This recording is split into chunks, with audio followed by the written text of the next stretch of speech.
Love and limerence are not the same thing, okay?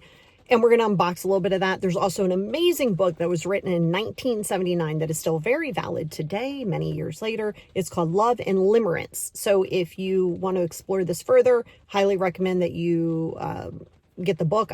I'll put it down into the description here on YouTube. And if you want to click it and get it, you can. You don't have to get it, but it is something that if you want to go deeper in it to understand it, you can. Limerence, we know, comes from self-esteem, low self-esteem. Okay, so we're going to talk a little bit about it so you can understand it. So let's talk about love, because people get love and attachment and limerence all mixed up, right? They say, I love you. No, you're in attachment. I love you. No, you're in limerence. I love you. Yeah, okay, that's love. And so people throw this love word around like it's interchangeable, and it really isn't, right? So when you're dealing with love, love is stable. It really is. Love is stable. Love is not pitter patter, pitter patter. In the beginning, everybody has infatuation, but that's not love. That's not love. Just because you get giddy and you get the butterfly in your stomach, that's infatuation. That's lust or infatuation, not love. Love is peaceful. Love is like, man, I can just sit here. I don't have to fill the void of emptiness. I can just sit here. I can tell you I'm going out with my friends. You're not going to give me stress about it.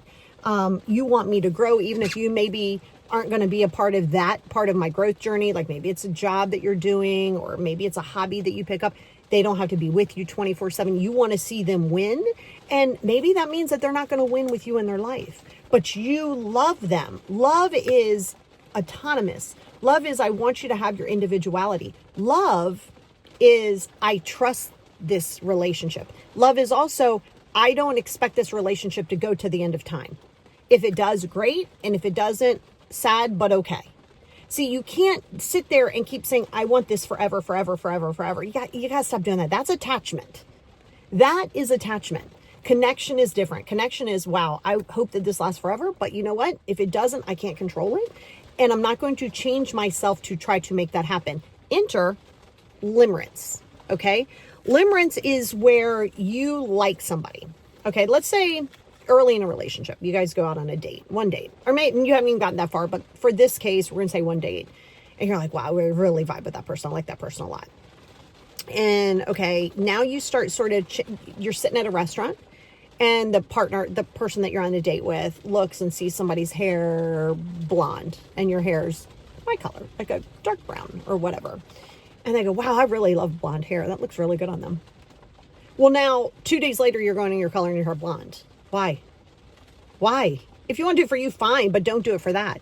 When people are in limerence, they will try to do anything that they can possibly do to make you love them, to make you like them. They will often change their religion. They can change their occupation. They can change who they hang out with. They can change their likes and desires. They want to mold themselves into a person that is going to make you love them. No. Okay, you do not change for a person so someone can love you. That's not love. That's not real love. And you're going to be chasing that. You see that a lot with people pleasing. So people pleasing is a little bit different than limerence, but there is a level of limerence that goes with people pleasing.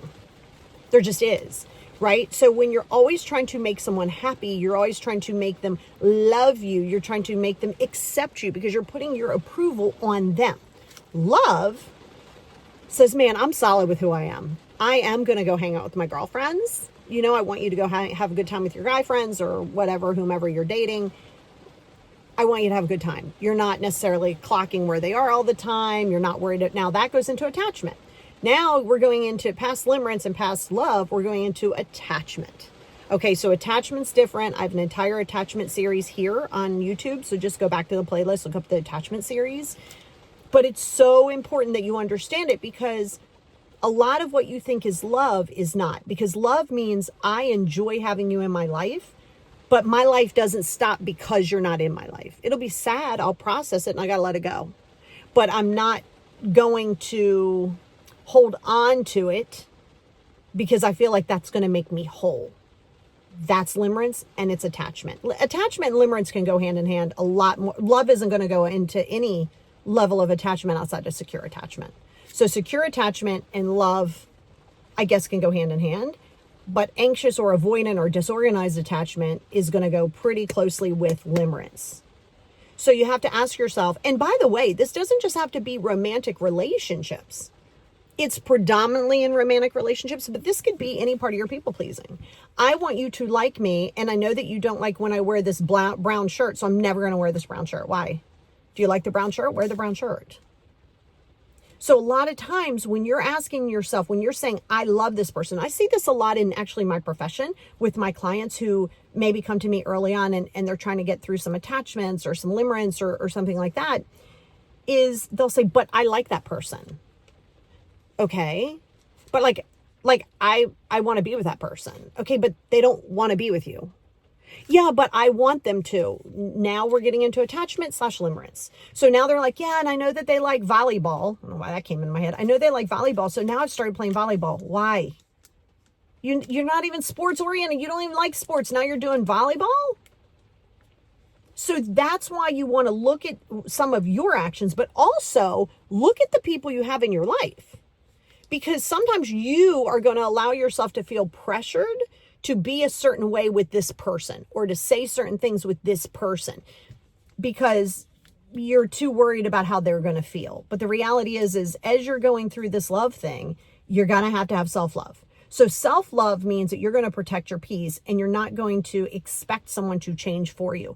The whole world is better because we're different, like in relationships.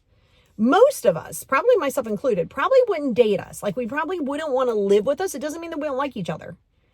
But often opposites attract. Opposites are pretty good, right? And an introvert and an introvert, they can work. It's a little different. And an extrovert, that can work, but you better be secure because if they're extrovert and they start talking to the opposite sex or even the same sex, you might get triggered by it. And then you have to say, okay, well, that's not love. See, love isn't you're my property. Love is not I own you. You don't own anybody. You love them. And you want to see them grow and you want to see, and even if that isn't with you, their actions are not, it doesn't reflect how lovable you are. That's so important because so much of what people do is they put this stock on, well, if they're not with me or if they stepped out on me and they cheated on me, yeah, that's a them issue. Sure, you're collateral damage. Sure, you have your feelings behind it. It doesn't really, it's not a reflection of you. Insecurity thinks it's a reflection of you. Low self-esteem says, I need you. I must have you in my life. No, they don't need to be in your life. And I think the sooner that you can go in these relationships, if I feel that I need to clock somebody's moves, if I feel like I need to be with them all the time, or if I need to change who I am so they can accept me, use that as a teachable moment. Use that as a teachable tool. Because the teachable tool is, wow, I have some wounds that I need to heal. Not they need to do these things, not they need to check. It's not even about them. It's highlighting your trigger points. It's highlighting where you need to still heal. So instead of worrying about, well, what are they doing? What are they doing? Why are they doing it? Why are they doing it? Well, why are you so caught up here? See, it's easier to make it like it's somebody else than it is to have to say, oh my God, I don't know where to start within my own self. But you have to figure it out. Because if you don't, you're going to constantly be seeking everybody's approval. You're going to be in limerence of yourself. You're going to start changing your hair color. You're going to start changing your desires. You're going to start changing your friend group. I mean, you see this a lot in teenage years, at least, I mean, when I was a teenager a gajillion years ago. But, you know, you'd hang out with a certain group of friends, right? You're trying to fit in. You're like 15, you're trying to fit in, and they're like, oh my God, I love these bands. Meanwhile, you're like, I can't stand these bands. Love them too. Oh my God, yeah, let's hang out because you're trying to be included. 15 years old, fine, because you're still trying to figure out how you are. 35, no. If you're going to go to, if you like a certain kind of music, like that music. If they like a certain kind of music and you don't, that's fine. So that's why it's important for you to really start to focus on these trigger points for yourself instead of saying this person triggers me and that person triggers me. No. When it triggers you, what is that trying to tell you? And it's your inner child trying to ask you for help. It's your inner child saying, hey, I feel like we were neglected and I don't know how to handle this. So can you help me? And then the more that you avoid those triggers, the more that you're avoiding your inner child. So you're just as neglectful to your inner child as the people were to you. right? And so that's why once you understand, maybe I'm in limerence, maybe I'm feeling the need to change myself because I need to be a certain way for these people. Or if you say these people need to change for me, that's a whole different topic and a whole different video, because nobody should change for you. So that's the difference between love and limerence. It's very interesting for you to kind of evaluate and focus on what areas you still need to heal.